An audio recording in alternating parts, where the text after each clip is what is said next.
Tonight in Davis, the community is reeling from 3 brutal stabbings in less than a week in the city. 2 victims died in those attacks. And now a person of interest is in custody this evening. Live Copter 3 flying over the area earlier today, a block from Sycamore Park, where that second deadly stabbing took place. A witness called police to the scene here, saying he saw a man who matched the description from 2 of the stabbings.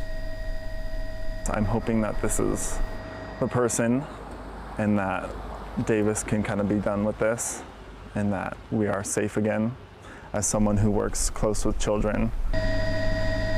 You can see the man has curly hair and he is wearing black Adidas sweats. That description, along with his build, is similar to the one in those most recent attack.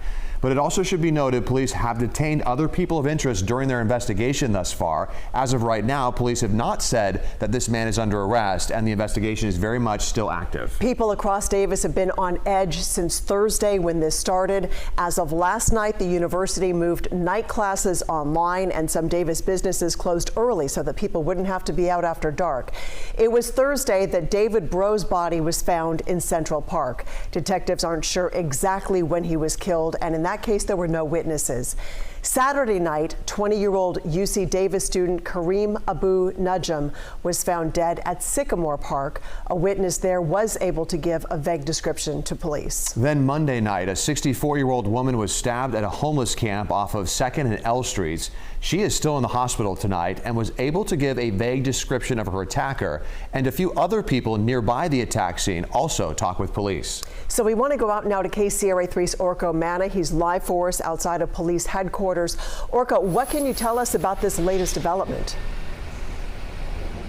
Well, Edie, we still want to reiterate first again that the man that police brought here for questioning is still being called a person of interest at this point, not a suspect. But again, he does match the description of a suspect for some of those recent stabbings. We want to go right back to footage, exclusive video from Live Copter 3 earlier today showing Davis police talking to that man. This happened along Pine Lane, which is not too far from Sycamore Park, where the second deadly stabbing took place over the weekend.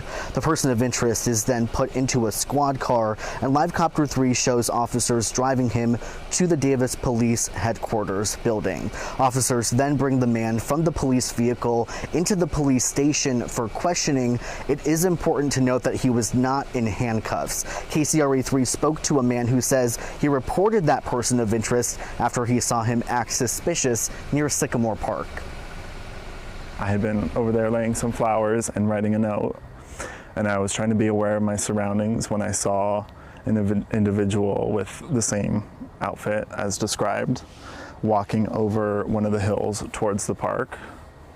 I could also see that they had very long hair.